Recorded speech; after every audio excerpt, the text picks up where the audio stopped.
What if I told you that you could create a $100 million video sales letter in a single day? Sounds impossible, right? Well, that's the wild promise of a new AI tool that is absolutely shaking up the marketing world. So today, we're going to find out, is this all just hype, or is this the actual future of high-ticket sales?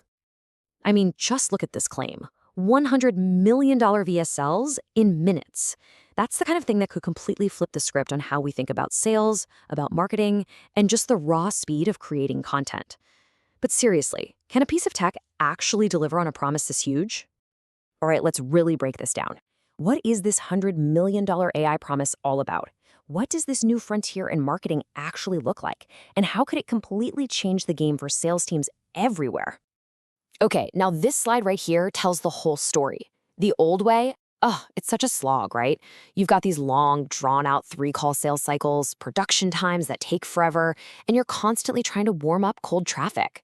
But the new AI way, it just collapses that entire process. Why? Because the VSL, the video sales letter, does all the heavy lifting for you. It front-loads the entire pitch, it shows the proof, it makes the promise, and it basically microwaves your prospects right to the buying stage. And the result? You're getting one-call closes with hot, qualified buyers who are already sold before they even pick up the phone. It's a total game changer. So what's the engine powering this whole revolution? Well, it's a brand new toolkit, and at its core is Google's latest video generator, Veo 3.1. And listen, this isn't just some simple tool. It's way more like having a creative partner right by your side. And this is where it gets really, really cool. Veo 3.1 gives you a level of creative control that is just unheard of. You can feed it a bunch of different images as ingredients to cook up these powerful visual metaphors. You can literally tell it the first and last frame of a shot to create a perfect cinematic transition. You can extend existing clips or even add and remove objects like you're a professional VFX artist. So you're not just typing in a prompt and hoping for the best, you are directing a film with stunning realism. Okay, but all this amazing creative power brings up a massive legal question that almost nobody is talking about, and that is the human authorship test. So think about it. You've used these incredible tools, you've directed your AI masterpiece, your $100 million VSL is done. But here's the big question. Do you actually legally own it? Because let's be real, a valuable asset that you can't protect isn't really a valuable asset at all. Can you slap a copyright on it and build a real business around it? Now, to get the answer, we have to see how the U.S. Copyright Office defines an author. And it's not the person who has the idea.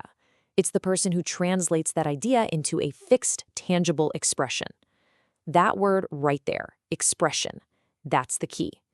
Copyright protects the final thing you can see and touch, not the abstract concept behind it. This image of the cat is the perfect example. Let's say your prompt was something simple, like a cat with glasses in a robe reading a newspaper. Okay, that's your idea. But the AI made all the specific creative choices.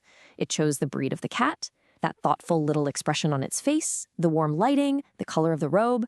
That is the expression. The AI filled in so many of the creative blanks that the human's simple prompt just isn't enough to be considered the author. So here's the bottom line from the Copyright Office, and this is so important. A text prompt is just an instruction. It's like telling an artist what you want them to paint. It's not the painting itself. If you don't have enough creative control over how that instruction is carried out, then sorry, you are not the legal author of the final work. Okay, so that sounds like a huge roadblock, right?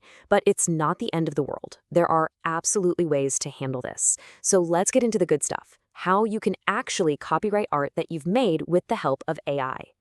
The Copyright Office actually lays out 3 clear paths for us. 3 ways a human can add enough of their own creativity to an AI-generated work to claim authorship. You can use your own expressive input, you can make creative modifications to what the AI gives you, or you can create a unique arrangement of different AI-generated pieces. So let's look at the first one, expressive input. This is a famous case called Rose Enigma. Here, the artist started with her own hand-drawn illustration. Then she fed her drawing into the AI. Because her original copyrightable art is still clearly visible in the final product, she gets to keep the copyright on those human-authored parts. See the difference? She didn't just give the AI an idea, she gave it the core expression to work from. Next up is creative modification. In this example, a user generated an image of a simple meadow path. But then, they went back in with editing tools and made some really significant creative changes. They completely transformed that path into a flowing stream. That change? That's a whole new layer of human creativity. So while you can't copyright the original AI image, you can copyright your own major original modifications to it. Okay, so we've got the tech down and we understand the law. But how does all of this actually translate into building a real sustainable business? You know, maybe even that $100 million business we started with. That's what we're diving into now, the Real Creator Playbook. This quote right here really gets to the absolute heart of it. It doesn't matter if it's ad revenue, a viral VSL, or a hit AI image. If you're relying on just one source of income, you are so incredibly vulnerable. Algorithms change, trends die out, economies shift. True, lasting success isn't about one viral hit. It's about building a strong, resilient business. And this is how the pros are actually doing it. Just look at this data. A mind-blowing 94% of creators are earning money from brand partnerships. That's the #1 way. Then you've got affiliate marketing and freelance work tied at 68%. You see, ad revenue is just one little slice of a much bigger pie. The most successful creators out there aren't just making content, they are diversified business owners. So, it all comes down to this. These incredible AI tools like Veo 3.1 can help you create amazing things. And now you know how the law works, so you can actually own them. But at the end of the day, the AI is the tool. It is not the playbook. It can help you build your assets, but it can't build your business strategy for you. So the real question you have to ask yourself is, what's yours?